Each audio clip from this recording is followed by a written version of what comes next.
GIT की smart class में आप सबका स्वागत है। और एमएस वर्ड की इस क्लास में आज हम लोग सीखेंगे टेबल ग्रुप के अंतर्गत लेआउट ऑप्शंस के बारे में, जिसमें से मैंने कल ऑप्शन कुछ आपको बता दिया था, शेष ऑप्शन बाकी लगा था, वही आज की क्लास में सीखना है। देखिए, सबसे पहले मैंने आपको बताया था कि ये ऑप्शन दोनों तभी मिलेगा जब हम टेबल क्या करेंगे, इंसर्ट करेंगे। जैसे ही टेबल हम इंसर्ट करते हैं तो हमारे सामने डिजाइन और लेआउट का ऑप्शन खुल करके आ जाता है। तो डिजाइन के बारे में मैंने बता दिया था पूरा। लेआउट में कहां तक मैंने बताया था, स्प्लिट टेबल तक हो गया था ना, यहां से बताना था। देखिए, सबसे पहले अगर हम ऑटो फिट के बारे में बात करें तो ऑटो फिट का वर्क क्या होता है। अक्सर ऐसा प्रॉब्लम होता है कि हम अगर इन सेलों में कुछ नंबर अगर हम टाइप करते हैं तो नंबर जितना होना चाहिए उसके ज्यादा भी यहाँ पे स्पेस हमको प्रत्येक सेल में मिल जाता है। जैसे देखिए, जितना स्पेस हमको चाहिए उससे एक्स्ट्रा स्पेस सारे सेलों में मिला हुआ है ना।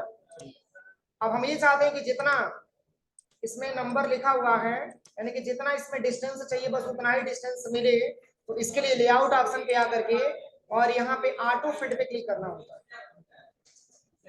इसमें जैसे ही ऑटो फिट पे क्लिक करेंगे, इसमें तीन ऑप्शन आपको मिलेगा, auto fit contents, auto fit window और फिक्स्ड कॉलम विड्थ।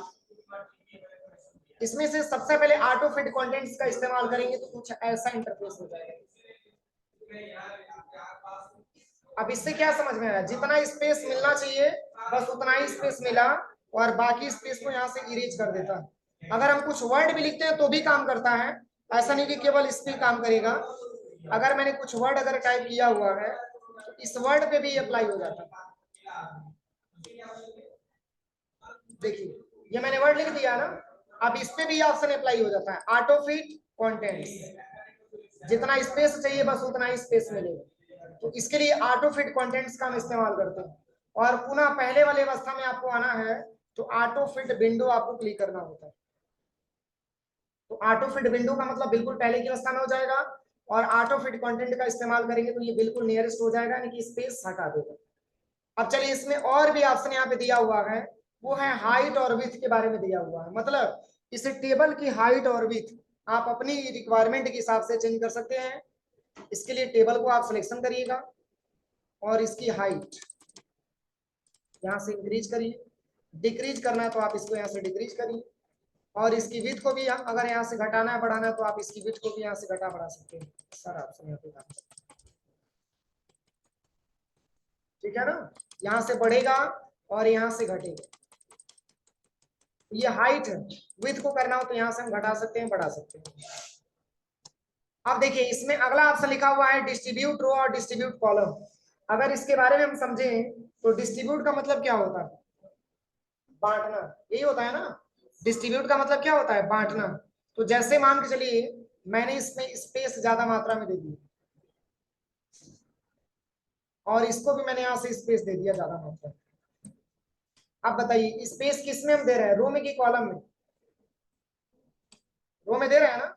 इस स्पेस को हम बढ़ा देंगे ज्यादा मात्रा में, और इसको भी,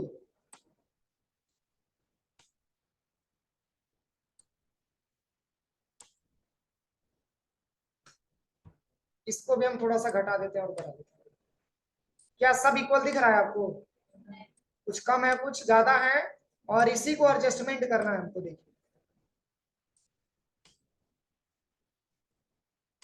देखिए, अभी कोई इक्वल नहीं दिख रहा है, लेकिन जैसे ही डिस्ट्रीब्यूट रो पे क्लिक करेंगे तो ये रो को बराबर भागों में डिवाइड कर देगा। देखिए, रो हमारा पूरी तरीके से डिस्ट्रीब्यूट हो गया। मतलब जितना स्पेस पहले में होगा उतना ही स्पेस आपको सेकंड में मिलेगा, यानी कि पूरा आपका रो क्या हो जाएगा, इक्वल हो जाएगा, बराबर हो जाएगा। और वही डिस्ट्रीब्यूट कॉलम करेंगे तो कॉलम को भी डिस्ट्रीब्यूट कर देगा, कुछ ऐसे इंटरफेस में हो जाएगा।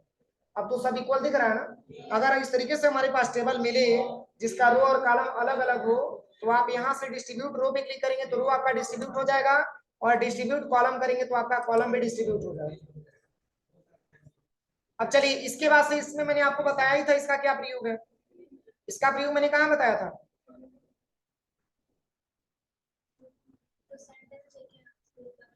हाँ, जो मैंने यहाँ पे टेक्स्ट लिखा था, जैसे यहाँ पे मैंने राम लिख दिया। अब इस राम को मतलब किस अलाइनमेंट में लेके जाना चाहते हैं, इसके लिए आप इसको चेंज कर सकते हैं। देखिए अलग अलग अलाइनमेंट आप ले सकते हैं। तो मैंने बताया था कि ये सेल में भी काम करता है। अगर आप किसी डेटा को मर्ज करने के बाद कोई हेडिंग देते हैं तो उसमें भी आपका ये ऑप्शन काम करता है।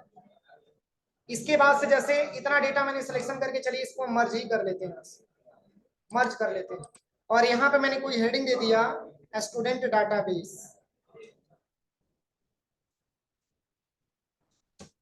इसको मैंने सिलेक्शन किया, इसकी साइज को हम थोड़ा सा इंक्रीज कर देते हैं। अब देखिए अब करना क्या है, सबसे पहले आपको लेआउट टैब पे आ जाना है। लेआउट टैब पे आने के बाद बस यही ऑप्शन का इस्तेमाल करना है। ये मैंने आपको बताया था ना। अब चलिए अगला ऑप्शन क्या है, टेक्स्ट की डायरेक्शन। मतलब ये जो टेक्स्ट आपने टाइप किया है इसकी डायरेक्शन को आप बदल सकते हैं। बस कैसे होगा, चेंज हो रहा है तो आप इसकी डायरेक्शन को यहाँ से चेंज भी कर सकते हैं। अब चलिए अगला ऑप्शन लिखा हुआ है सेल मार्जिन। मतलब इस सेल की मार्जिन को आप अपनी रिक्वायरमेंट के हिसाब से घटा सकते हैं और बढ़ा सकते हैं।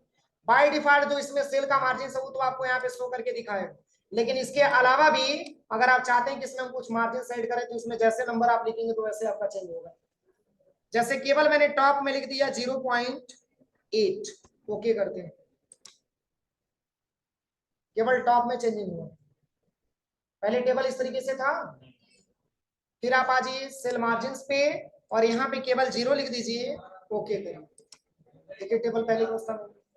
तो इसकी मार्जिन को हम अपनी रिक्वायरमेंट के हिसाब से चेंज कर सकते हैं। ये सेल मार्जिन का ऑप्शन दिया हुआ है। अब चलिए शॉर्ट के बारे में मैंने बताया था, याद है शॉर्ट का प्रयोग कहाँ किया जाता है, बोलिए। असेंडिंग से डिसेंडिंग और डिसेंडिंग से असेंडिंग। देखिए करना क्या है, देखिए मैं बता रहा हूं। यहाँ पे मैंने लिख लिया ऐसे ABCD ऐसे लिख लीजिए। समझने के लिए वैसे आप कुछ नाम लिख लीजिएगा जिस तरीके से मैंने आपको बताया था। अब चलिए ये तो अल्फाबेटिकल के क्रम में है, इसको हम क्या बोलेंगे, असेंडिंग ऑर्डर की डिसेंडिंग ऑर्डर, असेंडिंग ऑर्डर। अब चलिए इसको मैंने सिलेक्शन किया और हम चलते हैं लेआउट में और यहां से हम चलते हैं शॉर्ट पे और यहां से मैंने ले लिया डिसेंडिंग। ओके करिए, चेंजिंग हुआ। और इसी को असेंडिंग में करना चाहते हैं तो पुनः शॉर्ट पे क्लिक करिए और यहां से असेंडिंग ले लीजिए, ओके कर देंगे तो ये असेंडिंग मोड में हो जाएगा। क्या ये नंबर पे काम करेगा, तो ये नंबर पे भी काम करेगा। ध्यान से देखिए मैं दिखा दे रहा हूँ आपको।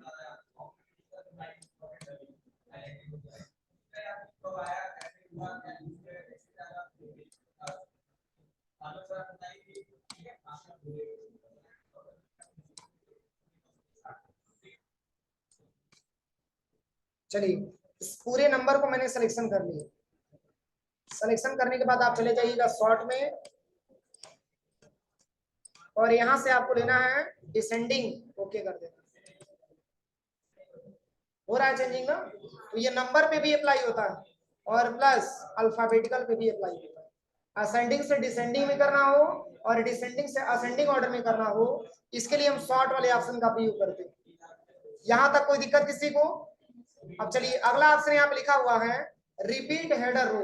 अब इसका क्या प्रयोग है, रिपीट हेडर रो। जैसे देखिए अब रिपीट हेडर रो के बारे में हम समझते हैं। सबसे पहले यहाँ से हम इंसर्ट पे आ जाते हैं, कोई टेबल मैंने यहाँ से ले लिया और यहाँ से 6 रो और 6 कॉलम,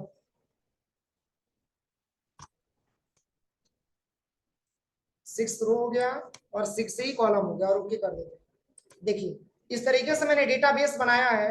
क्या इसमें किसी भी प्रकार की कोई फॉर्मेटिंग मैंने किया है, सीरियल नंबर स्टूडेंट नेम, ठीक। यहाँ पे हो जाएगा सबसे पहले SR नंबर, स्टूडेंट नेम, इसके बाद से यहाँ पे कोर्स, फिर यहाँ पे फी, फिर यहाँ पे पैड, फिर यहाँ पे डेट। अब देखिए इसमें करना क्या है, सबसे पहले इतना डेटा को हम सिलेक्शन करते हैं, इसकी साइज को हम थोड़ा सा इंक्रीज कर देते हैं।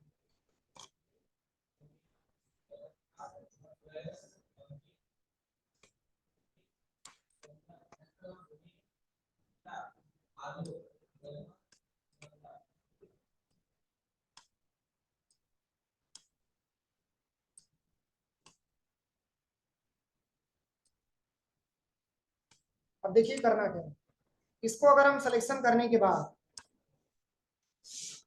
इसको सिलेक्शन करने के बाद लेआउट टैब में जाते हैं तो अभी रिपीट हेडर रो वाला ऑप्शन हाईलाइट हुआ है, लेकिन इसके पहले हाईलाइट नहीं है। अभी हाईलाइट है।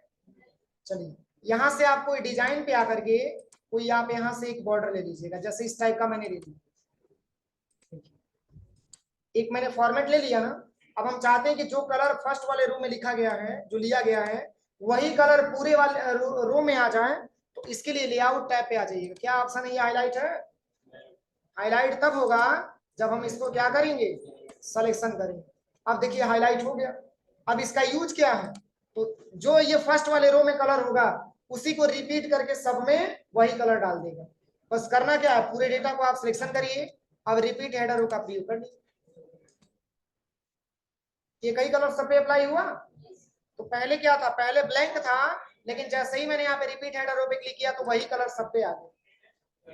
मतलब रिपीट हेडर रो का मतलब उसी हेडर को बार बार रिपीट करेगा, वही सेम सेम फॉर्मेटिंग सभी रो पे दे देगा। अब चलिए अगला ऑप्शन लिखा है कन्वर्ट टू टेक्स्ट। अगर आपसे ये क्वेश्चन किया जाए कि केवल लिखा हुआ टेबल यहाँ से गायब हो जाए, इसमें जो मैंने टेबल इंसर्ट किया है वो टेबल गायब हो जाए और केवल आपका लिखा हुआ टेक्स्ट आपको दिखे, तो इसके लिए कन्वर्ट टू टेक्स्ट का इस्तेमाल करना पड़ेगा। जैसे ही आप इस पे क्लिक करेंगे तो देखिए टेबल गायब और केवल लिखा हुआ टेक्स्ट आपको दिखाई देगा। समझ में आ रहा है। ऐसे भी ऑप्शन आता है कि सर इसमें से हमको टेबल हटाना हो तो कैसे हटाएंगे। अब चलिए जोड़ना हो तो कैसे जोड़ेंगे, आपने तो हटा दिया, लेकिन जोड़ेंगे कैसे। तो जोड़ने के लिए सबसे पहले पूरे डेटा को आप सिलेक्शन करिएगा। सिलेक्शन करने के बाद आप इंसर्ट टैब में चले आइएगा और यहाँ पे टेबल पे आना है। यहाँ पे एक ऑप्शन आपको मिलेगा कन्वर्ट टेक्स्ट टू टेबल। इस पे जैसे ही क्लिक करेंगे और ओके करेंगे तो ये जुड़ जाएगा। देखिए यहाँ से मैंने सिलेक्शन किया, इंसर्ट पे चला गया, टेबल पे चला गया, कन्वर्ट टेक्स्ट टू टेबल, और यहाँ पे मैंने बस ओके किया तो ये टेबल आ गया। और भी ज्यादा लाना है तो टैब यहाँ से दबा दीजिए।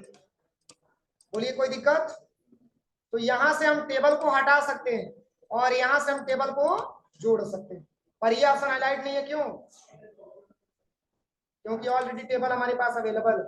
अगर टेबल नहीं रहता, हमारे पास केवल लिखा हुआ टेक्स्ट रहता, तो अगर हम उसको सिलेक्शन करते तो ये भी ऑप्शन हाईलाइट हो जाता। अब चलिए अगला ऑप्शन यहाँ पे क्या दिया है, वो यहाँ पे लिखा हुआ है फार्मूला। जैसे अब फार्मूला यहाँ पे देखिए, जैसे यहाँ पे मैंने कुछ नंबर लिख दिया, अब इस सबको जोड़ करके रिजल्ट देखना है तो यहाँ पे फार्मूले काम करेंगे और यहाँ पे ओके करेंगे तो जोड़ करके बता देंगे सही है कि गलत है।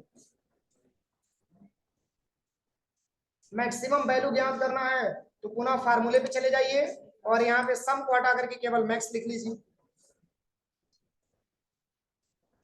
मैक्सिमम छांट के बताएगा। सही है।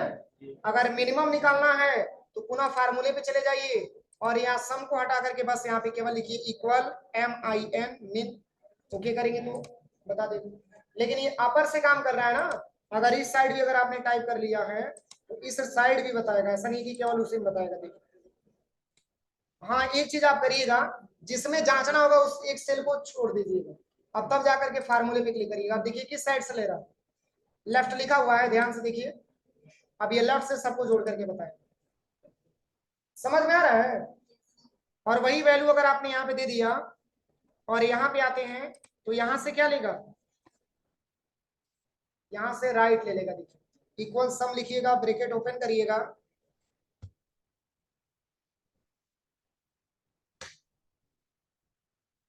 हो जाएगा।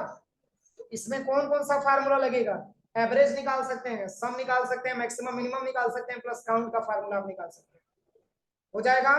तो इतना प्रैक्टिकल आप लोग करिए। शेष इसमें और भी ऑप्शन बचा हुआ है, इसको हम अगले क्लास में पढ़ाएंगे। एक्सेल स्प्रेडशीट और क्विक टेबल एक कल की क्लास में सिखाएंगे। यहाँ तक हो जाएगा प्रैक्टिकल।